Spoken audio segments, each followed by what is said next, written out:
여러분, 이제 우리 매일매일 기도들 하시잖아요. 그쵸?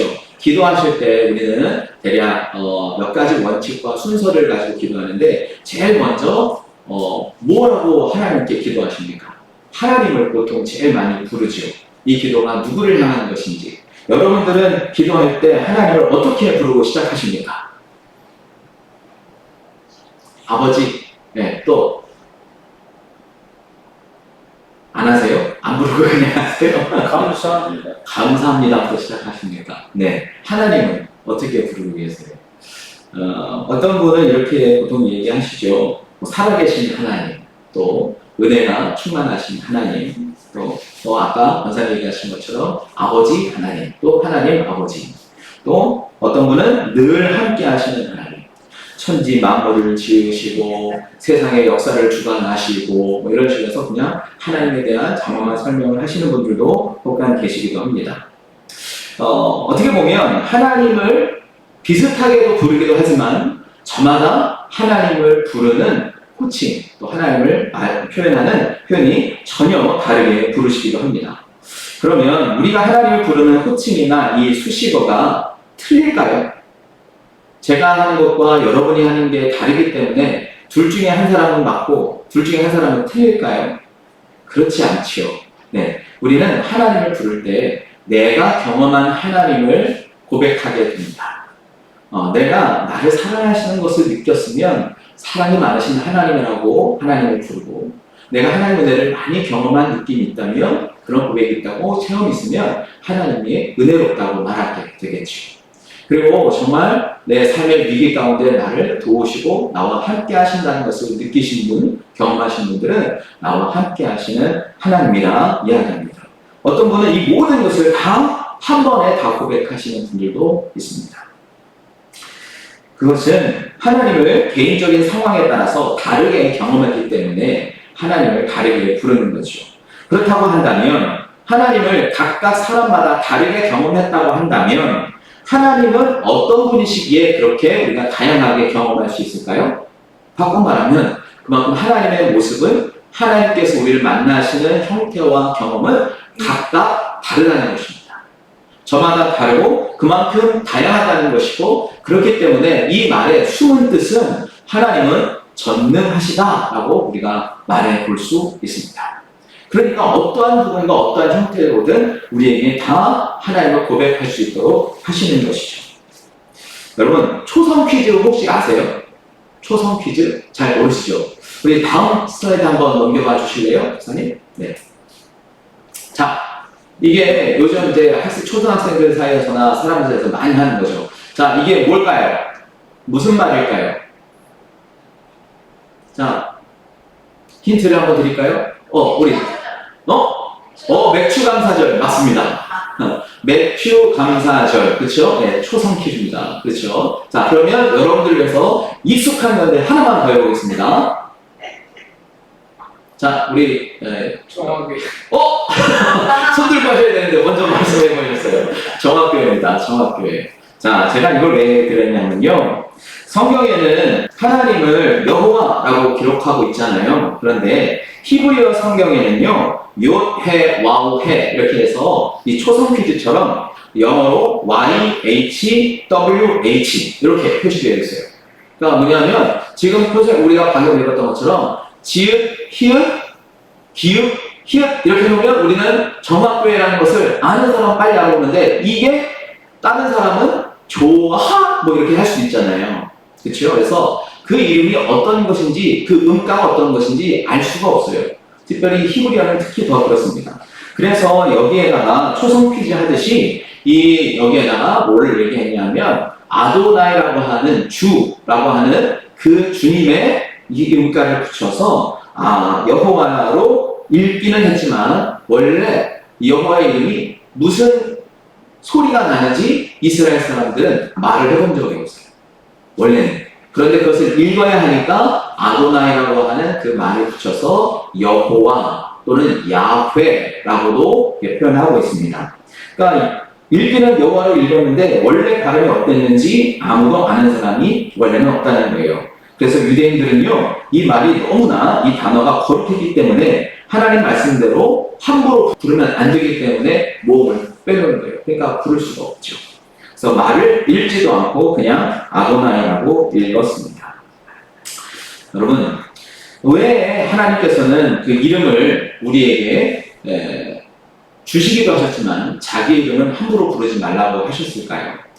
이스라엘 백성들의 사고와 또 세계관 안에는요, 이름이 어떤 의미를 갖고 있는지 우리가 살펴보면 알 수 있습니다. 첫 번째는 이름이라는 것은 불려지는 그 사람, 그 대상을 규정하게 돼요. 정해버립니다. 한정시켜버려요.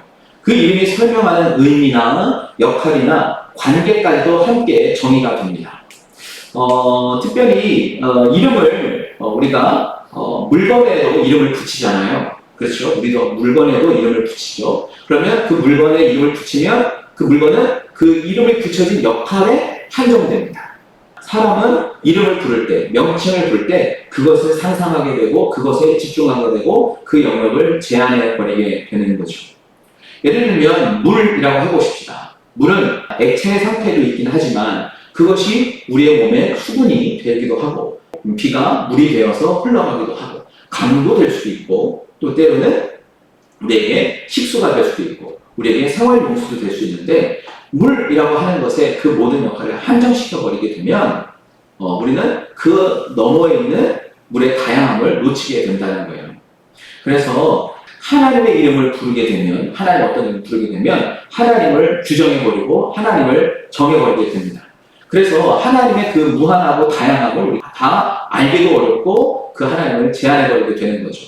그래서 제가 첫째에 말씀드렸던 것처럼 우리가 고백하는 것만 하나님으로 오해할 수 있다는 거예요.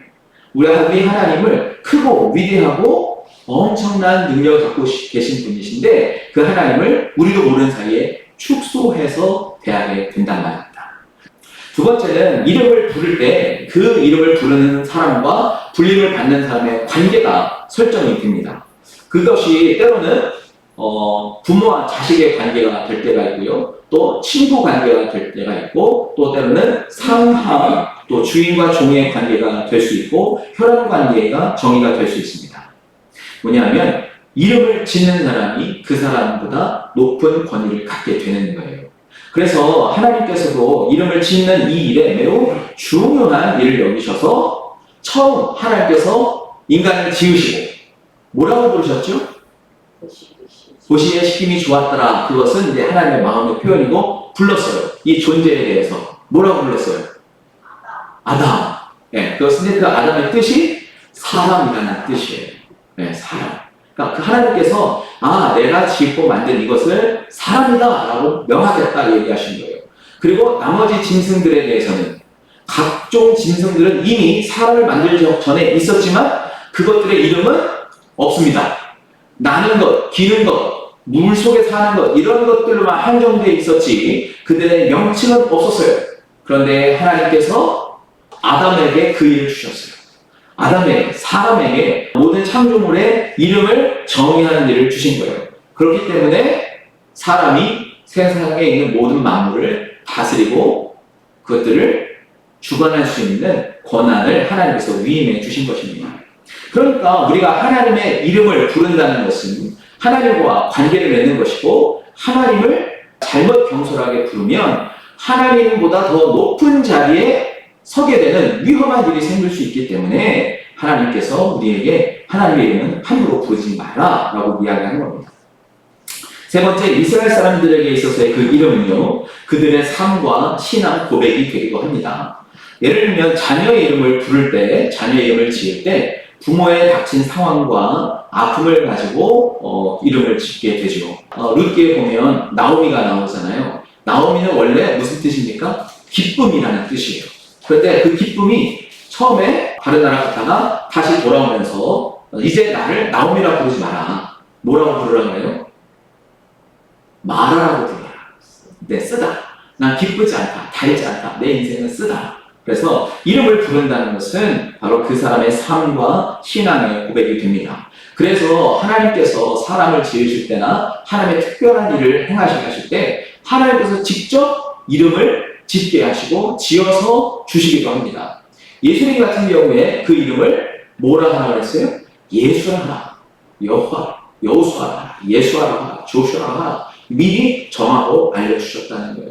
그분의 이름은 하나님의 아들이기 때문에 하나님의 권한 안에 있다는 뜻이 되는 것이고, 그분의 생명을 이 땅에 보낸 이유는 저희 백성을 저희 죄에서 구원할 자다, 하나님은 구원이시다라고 하는 그 뜻을 보여주신 것이죠.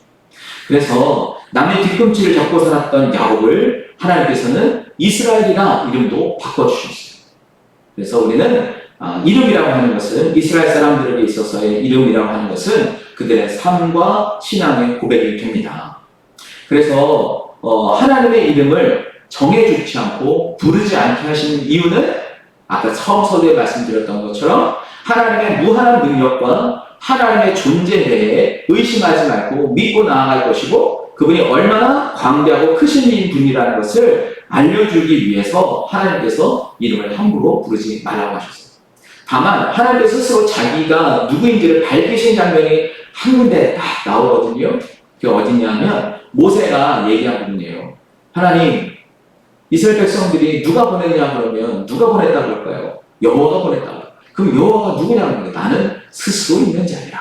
그러니까 내가 시작이고 내가 마지막이고 내가 끝이고 내가 완전체다. 나는 누군가에서 조성된 게 아니라 나는 스스로 있고, 그렇기 때문에 내 스스로가 모든 것에 대한 능력을 갖고 있다라고 이야기하시면서 그 하나님을 인간이 제한할 수 없도록, 하나님 축소해 놓지 않도록 하게 하신 것이죠.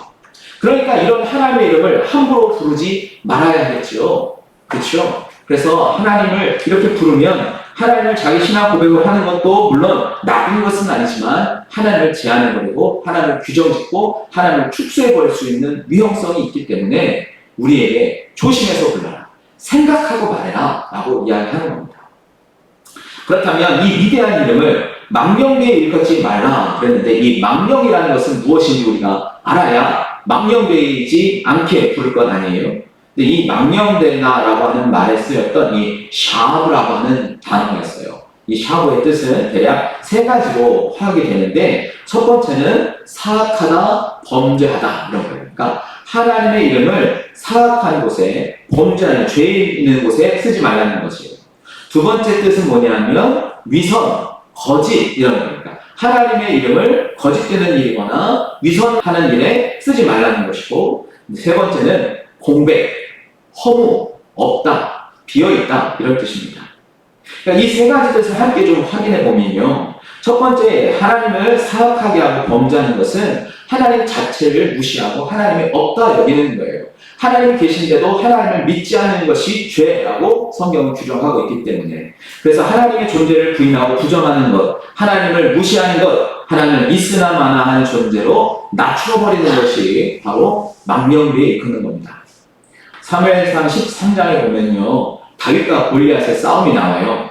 다윗과 골리앗이 싸움을 할 때 골리앗이 하나님에 대해서, 이스라엘 백성들에 대해서 얼마나 모욕적인 말을 했는지, 하나님을 모욕하면서 나왔을 때 다윗이 그 골리앗에게 대항하면서 한 말이 있어요. 뭐라고 얘기하고 있냐면, 다윗이 블레셋 사람에게 이르되 너는 칼과 창과 단창으로 내게 나오지만 나는 만군의 여호와의 이름, 이게 중요한 거예요. 만군의 여호와의 이름, 곧 내가 모욕하는 이스라엘 군대의 하나님의 이름으로 내게 나아가라. 그러니까 골리앗은 이스라엘의 군대의 하나님의 이름을 모욕했다는 거예요.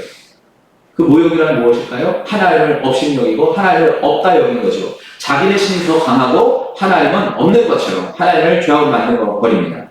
그래서 다윗 왕은 어떻게 했느냐? 그 여호와께서 너를 내 손에 넘기시리니 내가 너를 쳐서 내 목을 베고 블레셋 군대의 시체를 오늘 공중에 세워 땅에 들짐승에게 주어서 온 땅으로 이스라엘에 하나님이 계신 줄 알게 하겠고 그랬어요. 그러니까 하나님이 계신 줄 알게 하겠다는 거예요. 너는 지금 하나님이 없다, 이스라엘에 하나님이 없다, 그래서 하나님이 없는 것처럼 너 여겼지? 그렇지 않아. 내가 반드시 승리해서 하나님이 계신 것을 이 땅과 온 민족에게 보여주겠다 얘기하는 거예요.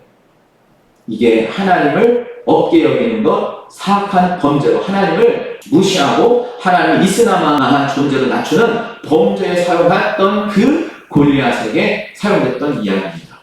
여러분, 우리가 주의해야 합니다. 우리도 모르는 사이에 하나님을 없는 분으로 만들어 볼 수 있어요. 우리가 하나님이 계시나 마나 한 분으로 오해해서 고백하게 될 수도 있어요. 그렇기 때문에 우리는 주의해야 합니다. 하나님을 없는 분이 아니라 하나님을 계신 분으로 우리의 하나님의 이름을 불러야 합니다. 무슨 뜻이냐? 여러분, 하나님을 부를 때 하나님이 진짜 계시다고 믿고 부르라는 거예요. 기도하실 때 처음 시작, 살아계신 하나님이 되었던, 사랑이 많으신 하나님이 되었던, 그냥 허공에 그냥 매하시듯 그냥 소리로 말하는 것이 아니라 지금 내 앞에서 이 이야기를 듣고 계시는 실존하시는 하나님으로 부르고 기도하는 거예요. 그렇지 않으면 우리는 골리앗이 하나님이 없다라고 말했던 이스라엘 백성들을 모욕했던 말처럼 하나님을 모욕하는 행사가 된다는 겁니다. 두 번째는 이제 하나님을 이용해서 자기의 유익을 구하려는 것, 곧 위선과 거짓을 말합니다. 하나님을 이용해 보려는 거예요. 특별히 이런 부분은 하나님의 이름을 이용해서 사사로운 자기의 개인의 이익을 구하려고 사용하는 경우가 많습니다. 예를 들면 맹세 같은 거 하죠. 그렇죠. 내가 이익을 얻어야 되거든요. 내가 뭔가를 얻어야 하거든요. 그러니까 하나님의 이름으로 내가 맹세할 거야. 하나님 이거 보고 계셔 라고 말하지만 실제 하나님과 상관없는 나의 이익이었죠. 그러니까 어렸을 때 그런 경우들을 많이 해요. 엄마 이름으로 맹세를 하기도 하고 엄마를 걸기도 하죠. 그래서 외국인들 보면 흔해 또 안 좋은 말들 중에 엄마에 관련된 거나 하나님의 이름, 가시라든가 지저스라든가 이런 말들을 통해서 하나님의 이름을 격하시키고 무시하는 일로 만들고 그것에 대해 오해를 만들게 하는 일들이 있습니다. 특별히 신앙을 가진 사람들이 주의해야 될 것 중에 하나가 바로 자기의 유익을 구하려고 하나님의 이름을 이용해 먹는 거예요. 주의해야 합니다. 우리도 모르는 사이에 그럴 수 있어요. 내 이익을 위해서 하나님의 이름을 사용해 버릴 수가 있어요. 하나님의 이름은 하나님의 영광을 위해 사용되어야 하죠. 하나님의 이름은 하나님의 영광이 되게 해야 되는데 하나님의 이름을 내 영광으로 바꿔버리거나 내 유익으로 바꿔버리는 일에 하나님의 이름을 사용한다면 그것은 우리가 주의해야 될 것 중에 하나입니다. 또 하나는 하나님의 이름을 허무하게, 없게, 아무 가치 없게 부르는 거예요. 그건 뭐냐면 믿지도 않고 부르는 겁니다.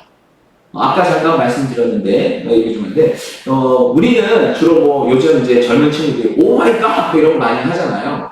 진짜 하나님의 도움을 구하면서 어려운 위기일 때 나의 하나님이라고 부르는 걸까요? 아니요, 그냥 아이고 감탄 거예요. 아이고 잘못됐네 이러는 거예요. 또 우리가 또 가끔 목사님들도 가끔 하다 보면 어떻게 얘기하다가 아무 이유 없이 주여 이렇게 해서 그냥 탄식처럼 뱉어버리는 경우가 있거든요. 이것도 굉장히 주의해야 합니다. 왜냐하면 주님을 부르실 때 계시니까. 그렇죠. 그렇게 해야 되는데 그냥 아무 뜻 없이 감탄사로 말하는 경우가 있어요. 이게 말이 주여라고 얘기하지만 특별히 외국인들 같은 경우에 안 좋은 일이 있거나 또는 깜짝 놀라거나 하는 일일 때도 물론 뭐 안 쓰는 것보다 쓰는 것이 우리의 마음에 편안함을 주기는 하지만 그래도 의미 없이 뱉어버리는 말, 안 좋은 일에 대해서 이야기할 때 지저스라는 말 또 많이 쓰기도 하고 오마이갓 이런 것도 많이 하기도 하죠. 근데 그게 정말 하나님을 부르거나 하나님의 도움을 필요로 하는 시작은 그랬을 수도 있을 것 같아요. 처음 불렀을 때 사람들이 무슨 일이 생겼을 때 하나님 도와주세요 라고 했지만 그것이 어떠한 안 좋은 일이겠거나 또 사람들의 마음을 표현하는 감탄사로 낮추어지게 된 거죠. 그거 바로 누가 그렇게 했느냐? 아마 사탄이 하나님의 이름을 격하시키는데 사용했을 거라고 생각합니다. 그러니까요 여러분, 우리가 한국말로는 하나님을 우리가 주여라고 부르기도 하고 아버지라고도 부르기도 하지요. 그리고 하나님이라고 부르기도 하지요. 그때 우리가 어떨 때 그렇게 하나님을 부른가? 정말 절실하게 살아계신 하나님으로 부르셔서 무의미한, 없는, 존재하지 않는 분으로 하나님을 부르지 않고 실존하시는 나의 하나님으로 함께 불러가기를 바랍니다. 그러면 우리는 어떻게 하나님의 이름을 부르는 것이 망령되이 일컫지 않는 것일까? 성경을 필사하는 역할을 하는 사람들을 서기관이라고 하거든요. 서기관들이 성경을 이렇게 필사하다가 이 하나님이라는 여호와라는 단어가 나오면 어떻게 했냐? 이게 아주 재밌어요. 목욕을 하고 와서 몸을 정결하게 하고요. 쓰던 붓을 버리고 새 붓을 씁니다. 그리고 그 세 곳이 없을 경우에는 적어도 빠져서 씁니다. 뭐냐면 하나님의 이름을 세 곳으로 쓰겠다는 거예요. 내 마음도 내 삶도 새롭게 만들어서 하나님의 이름을 씁니다. 그리고 그 붓을 다 쓴 다음에 붓이 많을 경우에는 그 하나님의 이름을 썼던 붓을 꺾어버립니다. 왜냐하면 혹시라도 그 하나님의 이름을 썼던 그 붓이 다음 내용에 불경스러운 말을 쓰거나 하나님을 욕하는 데 쓰지 않으려고 그 붓을 꺾어버렸다고 해요. 참 대단하죠? 그러니까 하나님의 이름을 그렇게 귀하게 가치 있게 여겼다는 겁니다. 그래서 어떤 분이 이제 구약에 하나님의 말, 여호와라는 말이 몇 번이 나오는가 세어보시는 분들 있잖아요. 그런 분들이 세어보니까 대략 정확하게는 모르겠지만 6,800번 정도 나온답니다. 그러니까 서기관들이 이 전승대로 한다면 성경을 한 번, 구약 성경을 기록할 때 적어도 목욕을 6,800번 이상 하는 거예요. 그리고 붓의 개수가 적어도 6,800개의 붓을 꺾어야 되는 거예요. 아니면 적어도 하나밖에 없다면 빠져서 쓰는 거예요. 엘로힘이라고 하는 말도 2,500번 정도 나온대요. 그러니까 하나님을 표현하는 여러 가지 다양한 말들이 있는데 이것을 가지고 쓰려면 적어도 1,000번 정도는 목욕을 해야 하고 1,000번 정도는 깃털 붓을 새로 써야 하는 이런 일이 있다는 거예요. 여러분, 우리가 기도할 때 하나님의 이름을 부르고 아버지를 부를 때 어떤 마음으로 불러야 할까요? 우리 하나님을 가볍게 부르지 않았으면 좋겠습니다. 정말 귀하게 불렀으면 좋겠습니다. 자식이 부모의 이름을 예전에 우리가 부를 때 어떻게 불렀어요? 부모님의 이름을 함부로 부르지 않고 한자 한자. 그래서 우리 부모님의 함자는 무슨 뭐 이렇게 쓰십니다 하고 말하지 않았었나요? 저는 그렇게 배웠는데. 그쵸, 장모님? 네. 그러니까 뭐냐면 그분의 가치, 그분을 존귀하게 여기고 올 수 있도록 부모님들이 가르쳐야 되는 겁니다. 또 하나는 아무 생각 없이 부르지 않았으면 좋겠어요. 하나님의 이름을 가치 있게 부르기 위해서 그분의 능력에 맞게, 그분에 맞게 함부로 부르지 않기 위해서는 아무 생각 없이 부르지 않았으면 좋겠습니다. 또 거룩한 것을 농담으로 만들지 않았으면 좋겠어요. 성경에 있는 것을 어떤 우리가 즐겁게 말하는 것에 빗대어서 말하지 않았으면 좋겠습니다. 하나님의 거룩함을 속되게 만들지 않았으면 좋겠어요.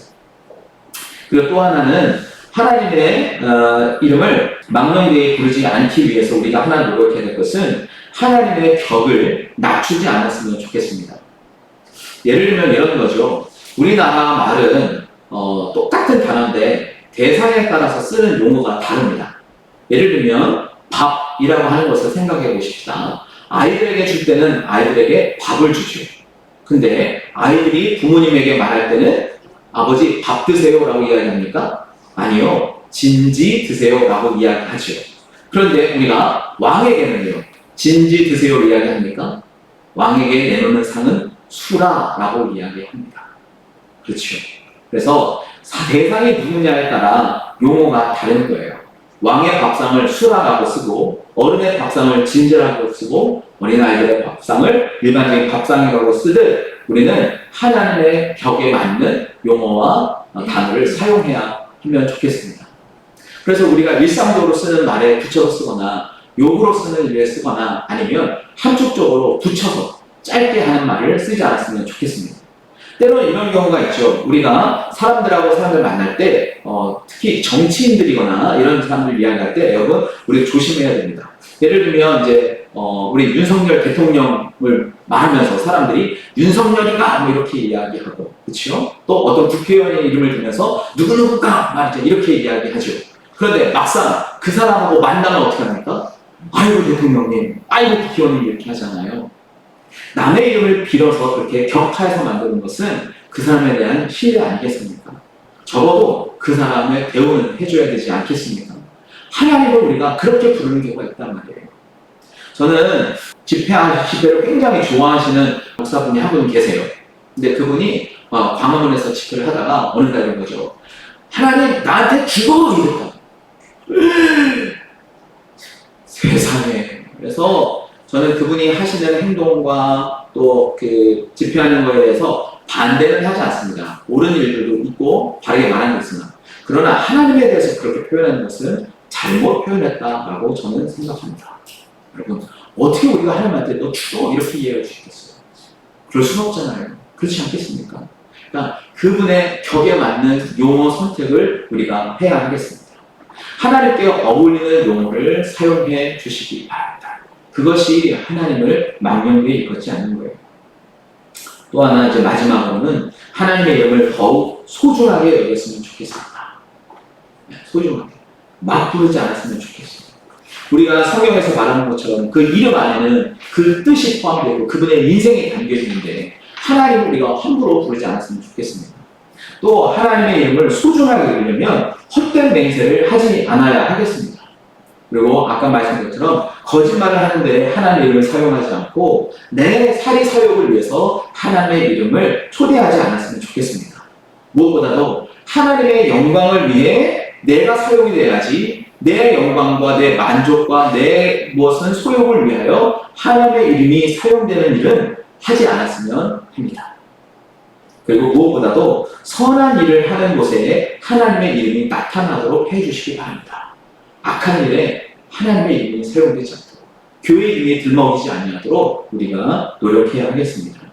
그래서 마태복음에서 예수님께서 말씀하셨어요. 너희는 세상의 빛인데 산위에 있는 동네가 숨겨지지 못할 것이고 사람이 등불을 켜서 말 안에 두지 않고 등경 위에 두는데 이것은 모든 사람에게 그 빛이 비춰지기 마련이기 때문이다. 그러니까 너희의 빛이 사람에게 비치게 해야 되는데 어떻게 비추게 하느냐? 너희의 착한 행실을 보고 하늘에 계신 너희 아버지 하나님께 영광을 돌리게 하라.